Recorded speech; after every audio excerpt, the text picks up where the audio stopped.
الحمد لله رب العالمين والصلاة والسلام الأتمان الأكملان على خير خلق الله وعلى آله وأصحابه أجمعين أما بعد. آج 20ویں پارے کی تلاوت کی گئی جس میں سورہ النمل کی تکمیل ہوئی اور اس کے بعد مزید 2 سورتیں آج کے قیام اللیل میں تلاوت کی گئی ہیں. سورۃ النمل کے تعلق سے چند باتیں آپ کے سامنے آ چکی ہیں. ان میں ایک بات جس کا تذکرہ اللہ تبارک و تعالی نے کیا ہے. اللہ رب العالمین نے فرمایا کہ حضرت سلیمان علیہ السلام جن کو اللہ نے ایسی بادشاہت دی تھی کہ جس کی مثال قیامت تک ملنے والی نہیں ہے. ان کی بادشاہت نہ صرف یہ کہ انسانوں پر تھی بلکہ چرند اور پرند اور جنات اور شیاطین ان تمام پر اللہ تبارک و تعالی نے ان کو دسترس عطا کیا تھا. تو ایک مرتبہ حضرت سلیمان علیہ السلام نے ایک جانور ہے ہدہد پرندہ ہے، اس پرندے کو گم پایا.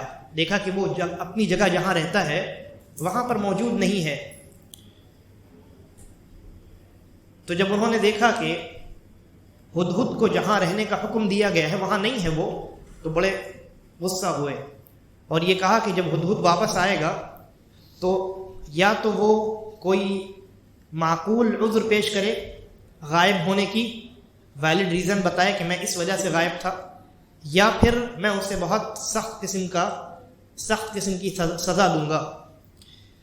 ہدہد جب واپس آیا تو اس نے حضرت سلیمان علیہ السلام سے عرض کیا، کہا کہ میں نے وہ خبر لائی ہے جس کے بارے میں آپ کو بھی علم نہیں ہے، آپ کو بھی جس کے بارے میں علم نہیں ہے. حضرت سلیمان علیہ السلام نے کہا کہ کیا خبر ہے؟ تو ہدہد نے بتایا کہ ایک قوم ہے جو سورج اور چاند کو سجدہ کرتی ہے اور شیطان نے ان کو گمراہ کر رکھا ہے، اور اس قوم کا جو بادشاہ ہے وہ کوئی مرد نہیں ہے بلکہ کوئی خاتون ہے، اور اللہ تبارک و تعالیٰ نے اس خاتون کو اپنی بہت ساری نعمتوں سے نوازا ہے. تو حضرت سلیمان علیہ السلام نے جب ہدہد کی یہ بات سنی تو کیا کہا؟ یہ کہا کہ میں تمہارے اس دعوے کی تحقیق کروں گا کہ کیا حقیقت میں کوئی ایسی خاتون دنیا کے اندر ملکہ موجود ہے جس کے بارے میں تم نے اس طرح کی بات کی ہے یا نہیں. یہاں جو نقطہ ہے بہت اہم اور باریک نقطہ وہ یہ ہے کہ ایک تو جب ہدہد نے حضرت سلیمان علیہ السلام سے اس ملکہ کے بارے میں جو ملک سبا کی ملکہ تھی، ملکہ سبا، اس کے بارے میں تذکرہ کیا تو یہ کہا کہ میں نے وہ خبر آپ کے پاس لائی ہے جس کے بارے میں آپ جانتے نہیں ہیں. یعنی حضرت سلیمان علیہ السلام کو غیب کا علم نہیں ہے. ہدہد کو بھی یہ معلوم تھا، ہدہد کو بھی یہ معلوم تھا کہ حضرت سلیمان علیہ السلام کو غیب کا علم نہیں ہے. اور اس بات پر دوسری دلیل یہ ہے کہ حضرت سلیمان نے ہدہد کی خبر سن کر کے یہ نہیں کہا کہ ہاں یہ تو مجھے معلوم ہے، بلکہ کیا کہا قال سننظر اصدقت ام كنت من الكاذبین، کہ ہم معاملے کی تحقیق کریں گے کہ تم نے جو خبر لائی ہے تم اپنے قول میں سچے ہو یا تم جھوٹوں میں سے ہو. یعنی حضرت سلیمان نے ہدہد کی خبر پر بھی اعتماد نہیں کیا بلکہ مزید تحقیق کی. یہ اس بات کی اور مزید مضبوط دلیل ہے کہ حضرت سلیمان علیہ السلام کو اللہ رب العالمین نے بادشاہت تو بہت بڑی دی تھی لیکن غیب کا علم نہیں عطا کیا تھا. پھر اس کے بعد حضرت سلیمان علیہ السلام نے ایک خط ہدہد کے حوالے کیا اور اس خط کو لے کر کے ہدہد پرندہ ملکہ سبا کے پاس گیا اور وہاں جا کر کے اس نے حضرت سلیمان علیہ السلام کا جو خط ہے وہ ڈال دیا اور ڈال کر کے واپس آ گیا. اب ملکہ سبا نے وہ خط پڑھا، اپنے درباریوں کو متوجہ کیا اور کہا کہ میرے پاس سلیمان کی جانب سے خط آیا ہے اور اس خط میں لکھا ہوا ہے انہ من سلیمان و انہ بسم اللہ الرحمن الرحیم، کہ یہ خط سلیمان علیہ السلام کی طرف سے ہے اور یہ خط اللہ رب العالمین کے نام سے شروع ہوتا ہے جو بڑا مہربان اور بڑا رحم کرنے والا ہے. بسم اللہ الرحمن الرحیم سے اس خط کی ابتدا ہوئی اور اس خط میں حضرت سلیمان علیہ السلام نے انہیں اسلام کی دعوت پیش کی تھی. بہرحال پھر وہ لمبا قصہ ہے. انہوں نے اسلام قبول کیا اور پھر اس کے بعد اپنے لشکر کو لے کر کے حضرت سلیمان علیہ السلام کی خدمت میں حاضر ہو گئی مسلمان ہو کر کے. یہاں جو ایک بڑی اہم بات ہے وہ یہ ہے کہ خطوط میں اور کتابت میں انبیاء کی یہ سنت رہی ہے کہ وہ اس کی ابتدا بسم اللہ الرحمن الرحیم سے کرتے ہیں. دیکھیے دو چیزیں ہیں، ایک ہے بسملہ اور ایک ہے تسمیہ. بسملہ کا معنی ہوتا ہے مکمل بسم اللہ الرحمن الرحیم، اور تسمیہ کا معنی ہوتا ہے صرف اللہ کا نام لینا، یعنی صرف یہ کہنا بسم اللہ. صرف اگر آپ بسم اللہ کہتے ہیں تو یہ تسمیہ ہے، یعنی اللہ کا نام لیا آپ نے. اور بسملہ کا کیا معنی ہوتا ہے؟ بسم اللہ الرحمن الرحیم مکمل پڑھنا. تو ہم دیکھتے ہیں یہاں حضرت سلیمان علیہ السلام نے بھی جو خط لکھا اس خط کی ابتدا بسم اللہ الرحمن الرحیم سے کی. وہاں نبی اکرم صلی اللہ علیہ وسلم نے بھی مختلف بادشاہ اور مختلف ملوک کو آپ نے جو خطوط لکھے ہیں ان خطوط کی ابتدا بھی بسم اللہ الرحمن الرحیم سے ہوتی ہے. یہ اس بات کی دلیل ہے کہ انسان جب خط لکھے یا کتابت کرے، یعنی کوئی لیٹر لکھے یا کوئی مضمون لکھے، تو اس کی ابتدا بسم اللہ الرحمن الرحیم سے کرنی چاہیے. یہ رسول اکرم صلی اللہ علیہ وسلم کی بھی سنت ہے اور انبیاء کرام علیہم الصلاۃ والسلام کی بھی سنت ہے. لیکن جیسے کھانے کا مسئلہ ہے، انسان جب کھانا کھانے کے لیے بیٹھتا ہے اور پھر اسی طریقے پر انسان جب وضو کرنے کے لیے بیٹھتا ہے، تو ان دونوں مقامات پر ہمیں بسملہ پڑھنے کا حکم نہیں دیا گیا.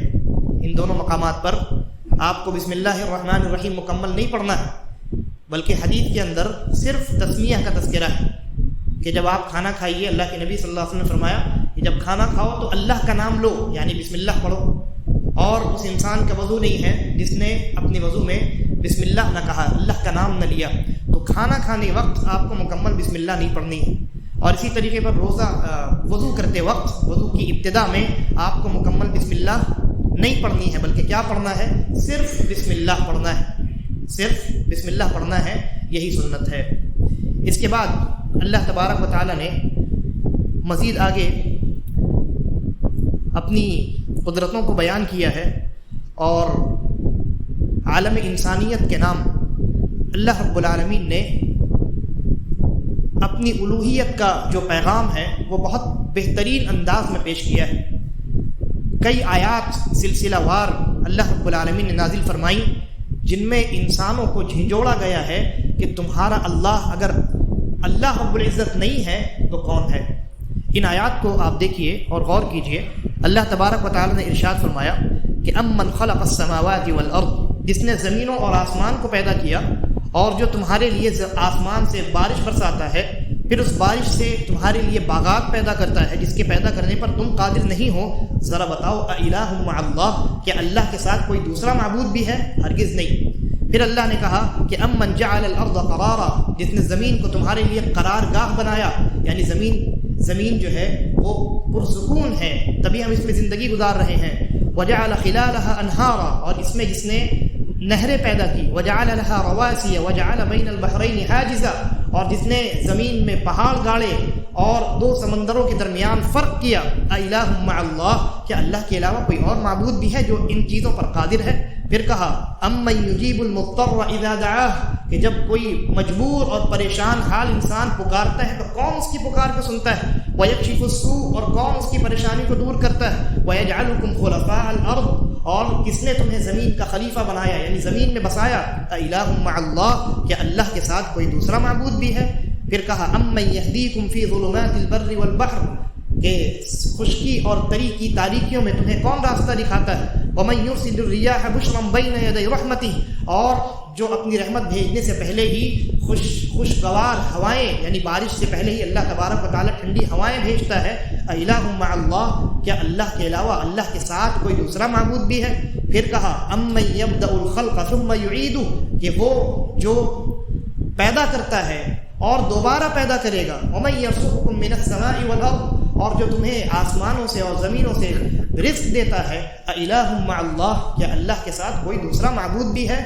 قل ہاتوا برہانکم ان کنتم صادقین، اللہ نے کہا کہ اگر تم یہ کہتے ہو کہ ان چیزوں کے کرنے پر کوئی دوسرا بھی قادر ہے اور کوئی دوسرا بھی معبود ہے تو ذرا دلیل لے کر کے آؤ اگر تم اپنے دعوے میں سچے ہو۔ یہ آیات ہمارے لیے آیات بینات کی حیثیت رکھتی ہیں، اور ان آیات میں مسلمانوں کے لیے اللہ رب العالمین نے ایک اور چیز پوشیدہ رکھی، اور وہ یہ ہے کہ مسلمان جب اللہ رب العالمین کی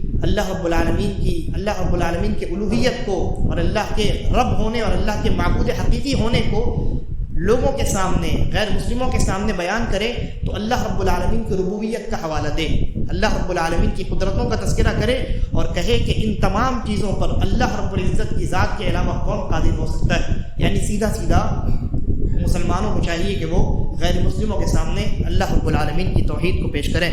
پھر اس کے بعد سورہ القصص ہے جس میں اللہ تبارک و تعالیٰ نے حضرت موسیٰ علیہ السلام کے بچپن کا قصہ تفصیل سے بیان کیا ہے۔ جب حضرت موسیٰ کی پیدائش ہوئی تو فرعون بچوں کو، لڑکوں کو قتل کر رہا تھا۔ اللہ رب العالمین نے حضرت موسیٰ کی والدہ کو یہ وحی کی کہ اس بچے کو دودھ پلائیے، اور پھر اس کے بعد اس بچے کو اگر آپ کو خوف ہو کہ فرعون اس کو بھی قتل کر دے گا تو آپ اسے سمندر میں ڈال دیجئے۔ پھر اس کے بعد یہ ہماری ذمہ داری ہے کہ ہم اس کی حفاظت کریں، اور ہمارا یہ وعدہ ہے کہ اس بچے کو ہم دوبارہ آپ کے پاس لوٹائیں گے۔ چنانچہ ان کی ماں نے یہی کیا، ایک بکسے میں بند کر کے سمندر میں ڈال دیا۔ پھر اللہ کی مرضی سے وہ سمندر فرعون کے محل کے کنارے، وہ بکسا جو ہے باکس، وہ فرعون کے محل کے کنارے لگا۔ فرعون کی بیوی نے اس کو اٹھایا اور دیکھا کہ اتنا خوبصورت بچہ ہے، اور فرعون کے پاس اس بچے کو لے کر کے گئی اور کہا کہ دیکھیے اس بچے کو آپ قتل نہ کیجیے، آپ تو بچوں کو قتل کر رہے ہیں، بچیوں کو چھوڑ رہے ہیں، لیکن اس بچے کو قتل نہ کیجیے، ہو سکتا ہے کہ ہم اس کو بیٹا بنا لیں۔ اللہ نے کہا وَهُمْ لَا يَشْعُرُونَ، انہیں کیا پتا کہ اللہ نے کیا تدبیر اس کے پیچھے پوشیدہ رکھی۔ پھر اس کے بعد حضرت موسیٰ علیہ السلام کی جو والدہ تھی انہوں نے حضرت موسیٰ کی بہن کو پیچھے لگا دیا کہ دیکھتی جاؤ کہاں یہ باکس، یہ بکسا جو ہے سمندر میں کہاں جاتا ہے اور کون اس کو اٹھاتا ہے، تو وہ پیچھے لگی رہی۔ پھر اس کے بعد جب فرعون کے گھر میں وہ بچہ چلا گیا، حضرت موسیٰ علیہ السلام چلے گئے تو وہ بھی فرعون کے گھر میں داخل ہوئیں، اور اللہ رب العالمین نے کہا کہ ہم نے حضرت موسیٰ کے لیے تمام خواتین کے دودھ کو حرام قرار دے دیا۔ حضرت موسیٰ علیہ السلام کسی کا دودھ پینے کو تیار نہیں تھے اللہ رب العالمین کی مرضی سے، تو حضرت موسیٰ کی جو بہن تھی یہ محل میں داخل ہوئی اور اس نے کہا کہ میں ایک خاتون کو جانتی ہوں جو اس کی دیکھ بھال اچھے سے کر سکتی ہے اور اس کو اچھے سے بہترین انداز میں دودھ پلا سکتی ہے۔ تو فرعون کو کیا پتا کہ یہ ان کی بیوی ہے، لہذا حضرت موسیٰ علیہ السلام کو ان کی بہن کے حوالے کیا گیا، اور اللہ رب العالمین نے اس طریقے سے حضرت موسیٰ علیہ السلام کو دوبارہ ان کی والدہ تک اللہ رب العالمین نے پہنچا دیا۔ پھر اس کے بعد سورہ العنکبوت ہے۔ سورہ العنکبوت میں اللہ تبارک و تعالیٰ نے، عنکبوت کہتے ہیں مکڑی کو، مکڑی جو ہوتی ہے نا اس کو عنکبوت کہتے ہیں۔ اللہ رب العالمین نے کہا مثل الذین اتخذوا من دون اللہ اولیاء کمثل العنکبوت اتخذت بیتا، کہ ان لوگوں کی مثال جو اللہ کے علاوہ دوسروں کو معبود بناتے ہیں، دوسروں کو اپنا دوست سمجھتے ہیں، اللہ کی عبادت ترک کر دیتے ہیں، ان معبودوں کی مثال اس مکڑی کی طرح ہے جو اپنا گھر بناتی ہے، اور مکڑی کا گھر سب سے کمزور گھر ہوتا ہے۔ یعنی اس طریقے سے مکڑی کا گھر سب سے کمزور گھر ہے، اسی طریقے پر ان کے جو اللہ کے علاوہ جتنے معبودان باطلہ ہیں یہ سب کے سب اتنی ہی کمزور ہیں، بلکہ اس سے بھی زیادہ کمزور ہیں۔ یعنی یہاں اللہ رب العالمین نے مشرکین کے اس حرکت پر رد فرمایا ہے اور ان کی اس غلط فہمی کو دور کیا ہے کہ تم اپنی امید غیر اللہ سے جو لگاتے ہو اور یہ سمجھتے ہو کہ وہ تمہاری مدد کریں گے، ارے وہ تو مکھی کے یعنی عنکبوت یعنی مکڑی کے جو مکڑی کا جو جالا ہوتا ہے اس جالے سے بھی وہ کمزور ہیں، وہ خود اپنی مدد نہیں کر سکتے۔ اور اگر ان کے پاس سے پچھلی آیات میں اللہ نے کہا اگر ان کے سامنے رکھے ہوئے کھانے میں سے اگر مکھی کوئی چیز لے کر اڑ جائے تو وہ اس مکھی سے وہ معمولی سی چیز چھین نہیں سکتے، تو تمہاری حفاظت کہاں سے کریں گے اور تمہیں نفع اور نقصان کہاں سے دیں گے؟ لہذا انسان کو توحید پر قائم رہنا چاہیے اور قرآن مجید میں غور و فکر سے کام لینا چاہیے۔ اللہ تبارک و تعالی ہم تمام کو قرآن مجید میں غور و فکر کرنے کی توفیق عطا فرمائے، آمین، واللہ اعلم۔